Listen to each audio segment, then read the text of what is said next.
Good morning.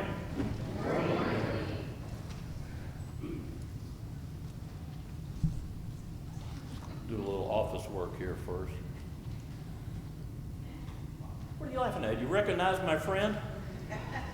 Who is he? Waldo. Exactly. A creation of the illustrator Martin Hanford. Waldo is a little different. But yet, he's not the easiest guy to find in a crowd. My grandson Chase and I, we really like doing Waldo books and trying to find a Waldo. Chase is really good at it. Me, not so much. I find Waldo, but then I get distracted and I lose him. During a recent trip, I saw a real-life Waldo. Virginia and I were sitting at the gate at the airport, and Waldo sat down right beside us. Now, the clothing wasn't an exact duplicate, but it was pretty close. And I must have begun to stare with that large-mouth bass gape, when Virginia stepped in and quickly gave me the look. You know, the look? Yeah. She quietly suggested that I turn my attention towards something else. So I did just that, and I found some other distractions to occupy my time. But then I thought about Waldo again, and so I turned to get another peek. But Waldo was gone. And just like my experience with the book, I take my eyes off of Waldo, and he's gone. I never did see the real-life Waldo again, but I couldn't help but wonder about his story. And the experience also made me wonder, how many other Waldos have I come across, and I've never taken the time to learn their story? In Luke's gospel reading this morning, we hear the story about two sisters, Martha and Mary, who invite Jesus into their home. It's not clear from the text, but likely a meal was involved in general hospitality. Things don't go so well for Martha. She is focused not on her guest, but on all the tasks involved in being hospitable. Mary, on the other hand, is a little different. She's focused on Jesus and what he has to say. Mary wants to learn from his teachings, and she sits at his feet. Martha and Mary may be sisters, but they are not on the same page. They represent two diverse opinions about how this visit should go. Martha gets all wrapped around the axle, so much so that she even drags Jesus, her guest, into the discussion. Tell her to help me. Jesus doesn't go for Martha's plea, but rather points out that she is distracted by many things and that Mary has chosen the better part. Martha was so focused on setting the table and providing a meal that she missed an outstanding opportunity to listen to Jesus. Are we often like Martha? Are we often preoccupied with stuff and miss the opportunities to learn and to grow in new ways? I think most of us are more like Martha than we care to admit. Virginia and I recently traveled to Panama with our granddaughter, Nora. Set in the tropics and close to the equator, Panama boasts a lot of biodiversity. The Panamanians are a diverse culture, too, resulting from being somewhat of a melting pot of peoples from all over. Panamanians embrace their diversity. During a bus ride in Panama City, the coach had to stop for a few minutes due to traffic. It seems a pride parade was getting underway, and we had to wait for the road to clear. Patrick, our normally very, very chatty tour guide, was suddenly speechless. He was flabbergasted. He stared at the parade for a few minutes, And then he finally turned and he spoke to us. I've never seen this before. We're a country that's 85% Roman Catholic. I've never seen this before. And then he quieted down a little bit, and then he told us in a serious tone, you know, it's not about being right or wrong. It's just being different. Heads on the bus nodded in approval, and soon we were underway. These Panamanians really do embrace diversity.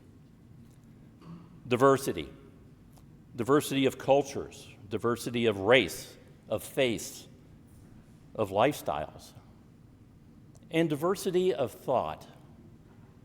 Folks who just think differently. How tolerant are we with folks who just don't think the way we do? Do we welcome them?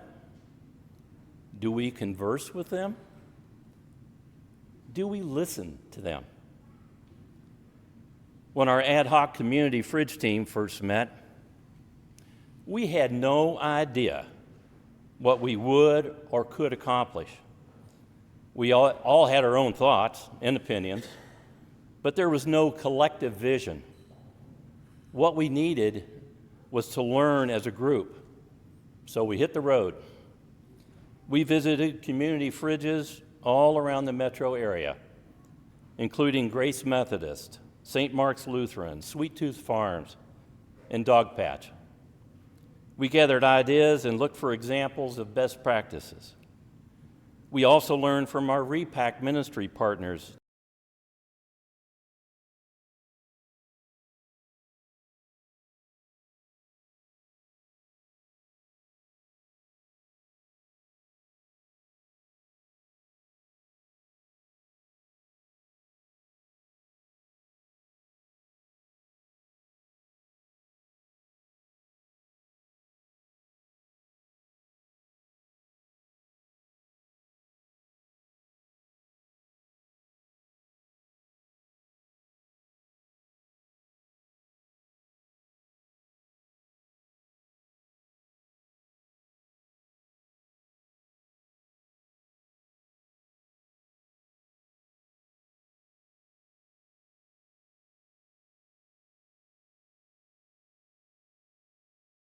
Martha, hey Mary, the Lord Jesus is coming to our house for dinner tomorrow night, and we need to be the best hosts we can be. I'm counting on you to help me in the kitchen and set the table. This is a big honor to have Jesus in our home, and I want to be sure that we offer him the finest hospitality. Mary responds, Martha, you are right. This is a big deal. And I'm very excited to have Jesus come into our home. However, I don't want to spend this time preparing food and washing dishes. I very much want to listen to Jesus and learn from him. Don't you? Martha, well, yes, I would like to listen to Jesus too, but we're the hosts. What do you suggest? Mary, let's prepare the food ahead of time. We'll keep it warm by the fire and ready to serve. We'll set the table ahead of time too, and let our guests serve themselves. You and I can clean up after everyone has left. I intend to sit at Jesus' feet. Won't you join me? Martha, yes, Mary, I'll join you. I think we have a plan. Listening to those who think differently than we do isn't always easy. But often we discover there is more common ground shared than anticipated. We know how dangerous monocultures can be biologically, as evidenced by the terrible potato famine in Ireland. Everyone grows the same variety of potato, and it falls prey to a blight. The result, a catastrophic famine. What would a monoculture of thought and opinions look like? If we all thought the same way, would we learn? Would we grow? As disciples of Christ, we have two big rules to follow. Love God and love our neighbors as ourselves. Last Sunday, we asked the question, who is our neighbor? The answer is everyone is our neighbor, including all the Waldos in our lives. Loving our neighbor isn't always easy. It's also not easy to resist our distractions and our comfort levels. But remember, without dialogue and listening, there is no understanding and there is no learning. Try sharing a smile, a nod, or even a conversation with your Waldo. Be sure to listen. Do it before he disappears into the crowd. Who knows? We all just might learn something.